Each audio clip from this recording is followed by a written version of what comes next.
All right, President Cyril Ramaphosa, of course, announcing some details on the economic recovery plan for South Africa. It will focus on infrastructure, energy, job creation, and, of course, not social grants. It's one of the things that will be extended for 3 months, and driving industrial growth. So 4 priority points, the President says, will deal immediately with all of the suffering our economy has seen over the past couple of months. But, of course, it is an extension of things to come. Let's get analysis on this now. We're joined by Karima Brown, a political analyst, as well as Vuyo Mvoko, our political editor, and Devin Morgan is our, of course, business editor. Karima, I'll start with you. So the President has come up with key words and saying that we're going to get 800,000 jobs here, 300,000 jobs here. So he's given us figures and targets specifically on how we're going to see job creation in particular. I must say, Shahan, considering the scale of the crisis in South Africa, I'm completely underwhelmed by President Ramaphosa's economic recovery plan. And, of course, one of the big issues that one would have thought would be on the table is assistance for those who need it most. The push by civil society organizations and trade unions for that grant to be increased. But the President did what he does best, which is walk that tightrope. We see the grant is extended only for 3 months. It's not 500 and some odd rand. It's staying at 350. And the President being very clear to tell us that that is what we can afford, considering, the huge fiscal crisis South Africa has. What interested me, Shahan, was the fact that the President, for the first time in a very long time, gave a time frame to what he called when we will have energy security. Now, for a country that has seen, a disruption in energy security, from rolling blackouts to, transformers blowing up from time to time, he put that at a 2-year period. And, of course, without energy security, the economy can't grow. But he didn't really tell us how the debt crisis at Eskom is going to be dealt with. And it's that debt crisis that of course, makes the entire fiscus vulnerable because of the high debt service costs. And the other thing that interested me were those numbers, Shahan. I would really like to see how 300,000 teacher aid jobs are going to be created. And the most important thing there is how the provinces are going to play their role. As you know, Angie Motshekga in basic education, her hands are tied at a national level. But the education departments in provinces have terrible infrastructure problems. The capacity often lets them down. So it's going to be great. You've got 40,000 vulnerable teacher jobs. The President said those jobs can be funded tomorrow. They are ready. The big thing, of course, is to ensure that that happens. Yeah, Karima, I'm going to stop you there. We'll continue this. Okay. Lindsay Dentling is standing by with reaction. Lindsay? Yes, with me I have the Freedom Front Plus's Peter Groenewald. I'm just going to get straight into it. You've all heard what the President has to say. Dr. Groenewald, thank you for joining us. Your response to what you've heard from the President this afternoon? Well, firstly, I must say that this was really disappointing. The President didn't say anything new. He didn't say anything that he hasn't said before. I mean, how long do we hear that there's going to be infrastructure development? How long are we going to hear about renewable energy? How long are we already hearing that there is going to be creating jobs? What he announced this afternoon is actually an expanding and an extension of social grants. It does not create jobs. And if you look at the employment stimulus, it is quite clear that the President is a prisoner of NETLAC and he's a prisoner of the ANC's failure, can you say, of socialism, its ideology-driven economic policy. Okay, so Dr. Groenewald, let me ask you this. What would you like to have heard him say? What I would have liked to hear from him was what amendments he was going to propose when it comes to labor law in South Africa that makes it easier for investment in South Africa to create jobs. What I wanted to hear from him is to say that there should be more, or we must ensure that there is free economic zones where people pay less tax, for instance, for the companies who are going to develop in those free economic zones. That there is not going to be all the constraints as far as labor legislation is concerned. That there should not be black economic empowerment, as simple as that. The President did announce reducing the time it takes to conduct business, time it takes to get licenses and other. Does that not satisfy you? Well, he said that before. He said it in the last SONA, that he's going to do that. Now, is it really happening? What the people want to see is what is happening in practice. These are all, can I say, promises the President is making to the people of South Africa. He is not going to ensure that we get proper investment in South Africa if we want to build the economy. 800,000 jobs, is that going to be enough for all those people who have lost their jobs as a result of the pandemic? You said you're creating 800,000 jobs. Yeah, but he's lost 2.2 million people. But he's going to create 800,000 jobs. So, in fact, you can say there are still about more than 1 million people who's not going to get any jobs because of this growing plan. So he had to take bold steps to come forward, which he did not. Thank you very much, Dr. Groenewald. Dr. Groenewald from the Freedom Front Plus saying he doesn't feel that the President went far enough this afternoon to ensure all those people who have been left without jobs are going to get jobs. He wanted to hear more progressive incentives for businesses to make it easier to invest and to do business in South Africa. Back to you in the studio. All right, Lindsay, we'll come back to you for more reaction. Let's continue the conversation. Vuyo, I'm going to bring you in. Are you just as disappointed and underwhelmed? Indeed, not that. Truth be told, we expected much of a difference precisely because, excuse me, of how Karima Kauthe, first lines of this conversation. You know, when the famous Marshall Plan, which people have been expecting, was really done, money was put in the system, new money that wasn't there before. And that's a key component of, or would be a key component of anything that will be effective, that will take us somewhere. And then secondly, there was an ideological basis for the Marshall Plan to, destroy communism and stop it from growing. So there was a deliberateness about everything that the United States did to help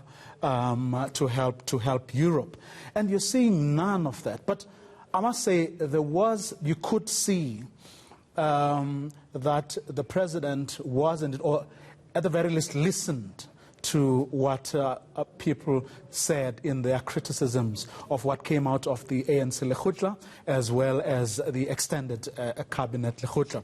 That's why you're seeing a narrowing down of priorities to now 4, so that you can't have 50-odd things and still call those things priority, which is a movement. And in certain areas, when it comes to, let's say, rail as an example, the private sector, business was saying, look, you've got to, you can keep your state-owned enterprises all you want, but you can't leave us entirely at their mercy because they're inefficient, they can't really do the job. You are seeing a gradual easing in that a particular area. But you also seeing that there's an accommodation, a deliberateness about accommodating the various constituencies. For instance, on energy, business was adamant that you've got to create some kind of a special dispensation that will, for instance, ensure that we progressively decrease our dependence on Eskom, because there has to be energy of supply. Everyone agrees to that. You are seeing that sort of slowly being done, but nevertheless, when all has been said and done, it is indeed as underwhelming. All right, let's go back to Lindsay Dentlinger in Cape Town for reaction. Lindsay? Thanks, Shahan. With me, Mzamo Buthelezi. We spoke earlier, Mr. Buthelezi, before the President's speech. Did he say what you wanted to hear? Yes, some of the points I wanted to hear from the President, he did mention them. But as they say, that the proof of the pudding is in the eating, because so much of what he said has been said before. So the only thing that we want to see is how that's going to be implemented.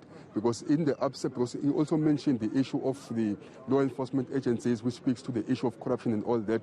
But we are yet to see more of the similar actions we've just seen with the SIUs trying to deal with those who are corrupt. And when he gives us that assurance, then we hope that what he said is going to be implemented. You're saying a lot of what he has said before and no time frames for when this is all going to happen. So what would you have liked to have heard him say in regard to those time frames? We wanted to hear the president being specific.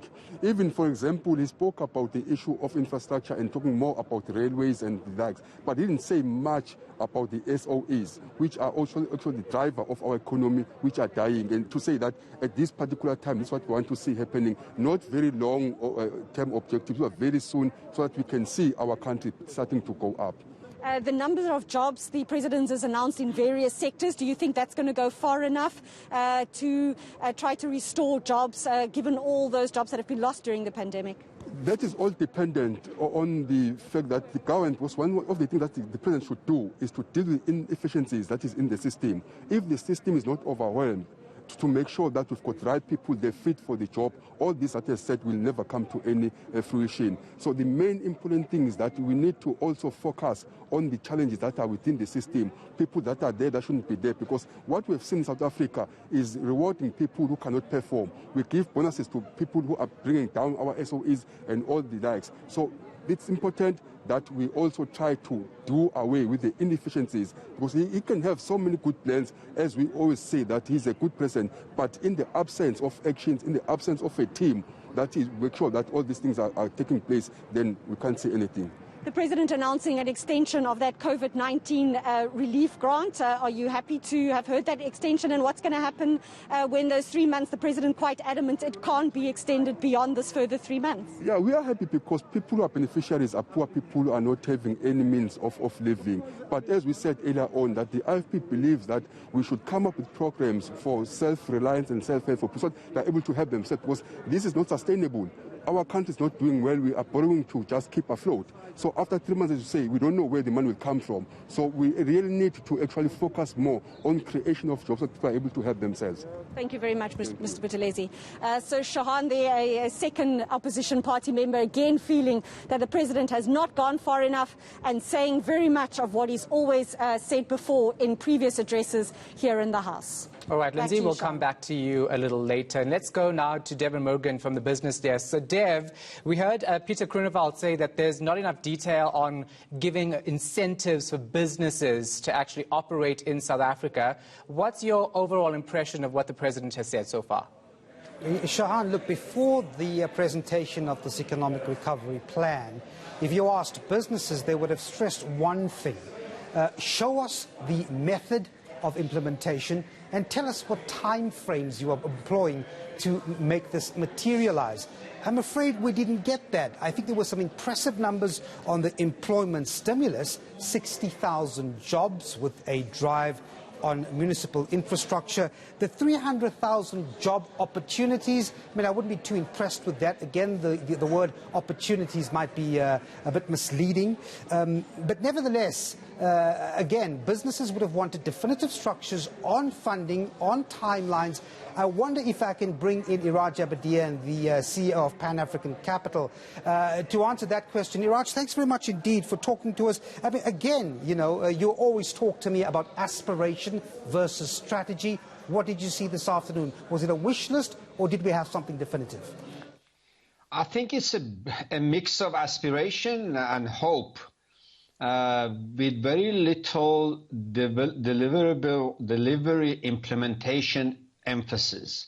By that I mean timelines, organizations in charge, reporting mechanisms. Remember, we are in a very critical post-pandemic economic crisis. Therefore, one cannot talk about aspiration alone. One needs to define which organizations will be in charge, how they'll be doing things differently, and how the mistakes of the past will be prevented. Mistakes, very simple mistakes, like 6-7 months ago, the government committed to 500 billion rand of injection to the economy. 6 months later, less than 40% of it is done, because it was assumed that just because you aspire and because you commit the numbers, it will happen. The economy cannot work on that basis. The government and the public sector doesn't have the capacity to implement. Therefore, I was hoping that the president would first of all acknowledge that, and then puts in recognition of that, share with the nation exactly how in each of these big projects things will be done differently and will be accounted for. That sort of detail that you are asking for, Iraj, would have been good in his target of securing energy supply in 2 years. If that's true, then businesses would be somewhat impressed. Again, detail on how he hopes to achieve that wasn't there. Yeah, I mean, even on that, if you remember, Minister Mantashe has already made an announcement in terms of Window 5, and even then there are restrictions. For example, in 2 years' time, X amount of megawatt of energy will be produced by the private sector through independent power producers. That's good, but the catch is all of them have to sell it to Eskom, which means Eskom again becomes a gatekeeper, becomes a bottleneck, and I have absolutely no idea why that should be the case. You introduce IPPs, you introduce additional capacity that energy needs. Whoever wants must get it from those who produce. Why should Eskom come into the equation? Why should it open a new bottleneck and new doubt and new uncertainties? Iraj, just one more thing before I let you go. 664 billion rand in pledges. That's what the president tells us from those investment summits. What's interesting is that he says only 170 billion are really sort of working through the system and showing itself on the ground. That's a very big disparity. Does it tell you that there's this gap between what is pledged and what actually makes it on the ground is huge? Absolutely. It tells us two things. One is that it's easy to make pledges. It's difficult to deliver, and much of the difficulty in delivering, such as in mining, such as in agriculture, such as in manufacturing, such as in energy, such as in telecommunication, there are still bottlenecks that he did not talk about. The president still, unfortunately, does not put deadline on when these structural reform, policy reforms will be done.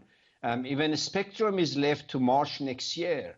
And in mining and in other areas, there is no hard-coded deadline to doing these reforms. Therefore, a lot of those private sector investment pledges cannot be implemented. And that's the issue that the president does not openly discuss and address. Raj Abedian from Pan-African Capital, thanks very much indeed for your time. And there you go, Shahan. This is it, the timelines that's missing and definitive hows of the projects that are in line of what the president is hoping to achieve. Yeah, definitely. So let's get more reaction from Parliament. Lindsay Dentling is standing by. Lindsay? Shahan, with me, the DA's interim leader, almost maybe the leader of the party, John Steenhuisen. John, your colleagues saying no timelines given to what the president has said today. More of the same, or does it inspire a little bit of hope? Well, look, I mean, I think there were some positive announcements that were made today, but what was missing today was the urgency of these. South Africa doesn't need a plan for 2 years' time or 3 years' time. It needs a plan for now. We're in an economic crisis. We have massive unemployment, and we need investment and growth. Very curious, the president announced that this job growth is going to come from the state sector. But over the course of the last 24 hours, we've been talking about how to cut the public sector wage bill. How do you put 800,000 new jobs onto the state and then cut the public sector wage bill at the same time? The big elephant in the room, South African Airways. We're about to spend 10 billion rand on wasting money on an airline that does not fly and is not profitable. That money could be far better spent on job centres, entrepreneurship hubs, providing economic opportunities and startup capital for small businesses, and yet we don't have any clearer direction about what's going to happen there. I think it was a big missed opportunity. I think people were expecting the bold reforms.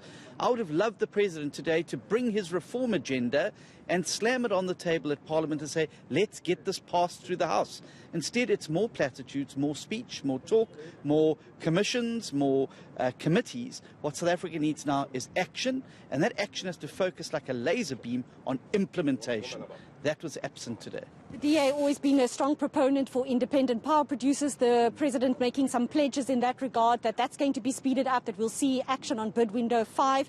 Did that go far enough for you? Yes, but I mean, what you need to be able to do is then create the opportunity for municipalities, particularly in metros, to be able to procure power directly from those independent power producers. It's no use just simply creating another layer of state bureaucracy. Allow municipalities to be able to procure that power directly so they can provide reliable energy, particularly if the President now talking about manufacturing. One of the bases of manufacturing is a solid, stable electricity supply. That has not been present. We're not going to stimulate industry and industrial growth without the most basics, which include electricity, water, and good, solid government. The COVID-19 social relief grant being extended for another 3 months. The finance minister is supposed to table his budget. Where do you think that money is going to come from, and what happens after those 3 months? Well, I think it's a very interesting question. I think it's precisely why the finance minister delayed the MTBPS. I think he wants to put a bit of distance between today's announcement and what is going to be the real side. The tide is going to be out when the MTBPS comes,